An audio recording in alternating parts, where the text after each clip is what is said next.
Terrorist पैदा नहीं होता। ये कौन लोग थे वसीम रिजवी साहब जिनका नाम मैंने गिनाया?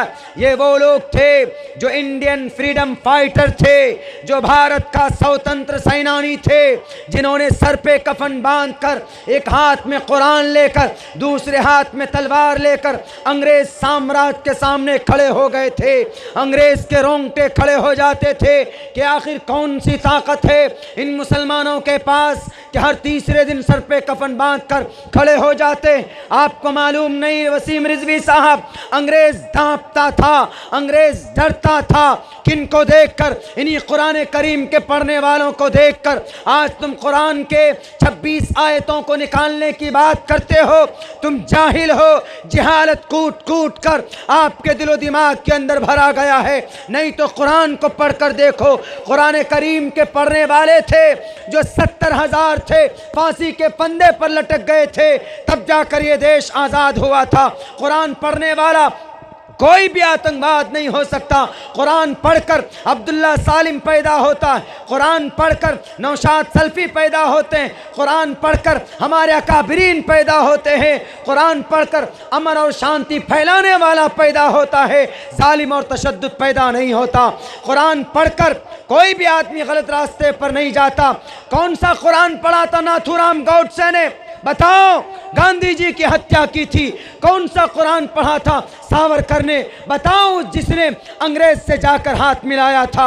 नहीं तुम प्रूफ कर सकते कि भारत या पूरी दुनिया में कि कुरान करीम का पढ़ने वाला कोई आदमी दहशतगर्द बन सकता है। वलन तफालू, यू कान प्रूफ इट। तुम क़यामत की सुबह तक प्रूफ नहीं कर सकते। कुरान पढ़ने वाला अमन परस्त होता है। कुरान पढ़ने वाले का मकसद होता है कि हमारा अल्लाह हमसे राज़ी हो जाए।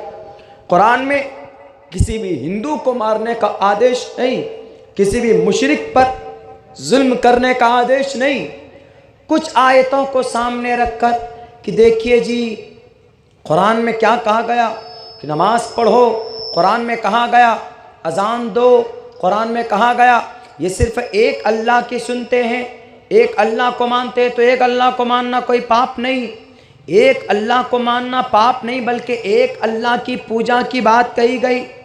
कहते कि नहीं ये धर्म परस्त होते हैं, मुसलमान मुसलमान मुसलमान, इस्लाम इस्लाम करते हैं, सिर्फ ये धर्म परस्त होते हैं। वसीम रिजवी साहब बताओ अपने डुप्लीकेट खुदाओं को कि धर्म विषय है, मनुष्य विषय है, ईश्वर का मकसद है। भगवान धर्मस्तस्य हयाते कुरूलम शरीरेने शमम नाशम सर्वमन्यद्धि गच्छति।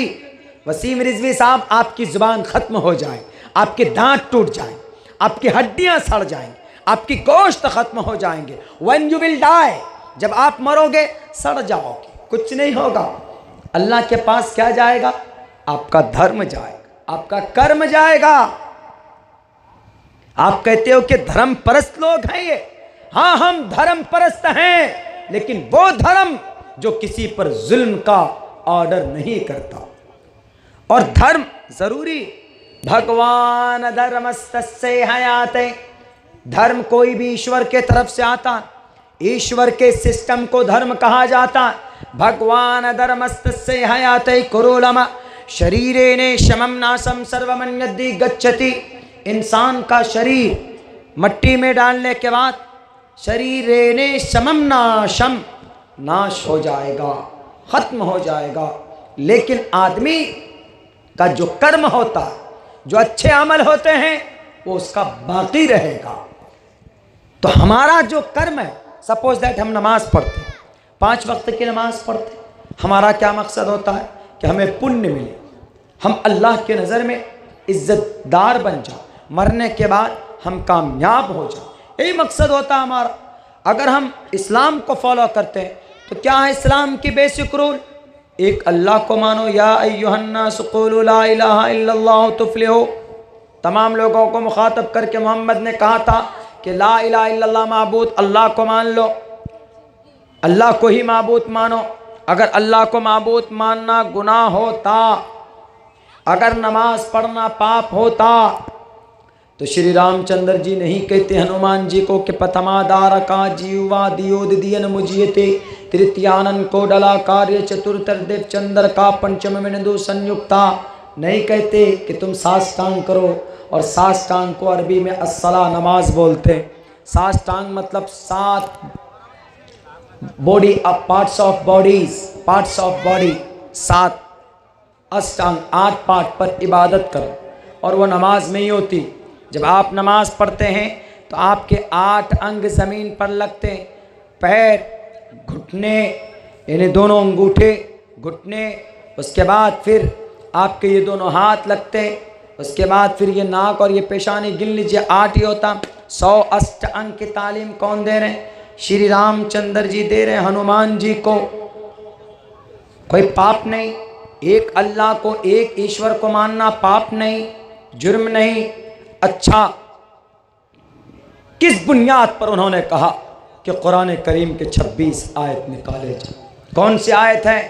एक आयत है अस्सारिक़ु वस्सारिक़तु फ़क़्तऊ ऐदियहुमा, कुरान में, कि चोरी करने वाले मर्द और औरत दोनों के हाथ काट दिए जाएं। उन्होंने टिप्पणी की, देखो इस्लाम में चोरी करने पर हाथ काटना, अरे कितना बड़ा जुल्म है, देखो, इसीलिए इस आयत को निकाला जाए। दूसरी आयत रखी उन्होंने, फ़क़्तुलुल मुशरिकीन हैसु वजदतुमूहुम, मुशरिकीन को जहाँ पाओ कत्ल कर दो। ये और भी आयत, कुल लिल मुअमिनाति यग़ज़ुज़्न, पर्दे के ऊपर जो आयत है इन पे भी पाबंदी लगाया जाए। ऐसे ही और भी आयतें हैं। उन्होंने एक एक करके बाज़ाब्ता उस याचिका में, अपने पिटिशन में दाखिल किया कि सुप्रीम कोर्ट से निवेदन किया कि हमारे इस पिटिशन को, इस दरख्वास्त को एक्सेप्ट किया जाए और कुरान से 26 आयतों को रिमूव किया जाए। मेरे भाइयों, मैं तो चैलेंज करता हूँ वसीम रिजवी को, मैं तालिब इल्म हूँ, वसीम रिजवी साहब आइए आप मैदान में, मैं भी खड़ा होता हूँ, मैं सवाल करता हूँ आपसे, आप बताइए, जिना बहुत ज़्यादा होते समाज के अंदर, रेप बहुत होता।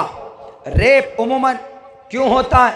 अक्सर इसलिए होता है कि रेप के लिए पहले से फील्ड हमवार होता, या तो पहले से संबंध जुड़ते हैं, पहले से बेपर्दगी होती है, पहले से निगाहें मिलती हैं, फिर नंबर एक्सचेंज होता है, उसके बाद फिर हाय, फिर हेलो, हाउ आर यू पे जाता है, फिर लास्ट में आई लाइक यू, फिर आई मिस यू, उसके बाद फाइनली आई लव यू। वहाँ पर जाने के बाद, उसके बाद कुछ दिनों के बाद जब देख लेता है कि लड़की मेरे पंजे में आ गई, तो उसके बाद फिर आखिरी सेंटेंस, उसकी इज्जत के साथ खिलवाड़ किया जाता।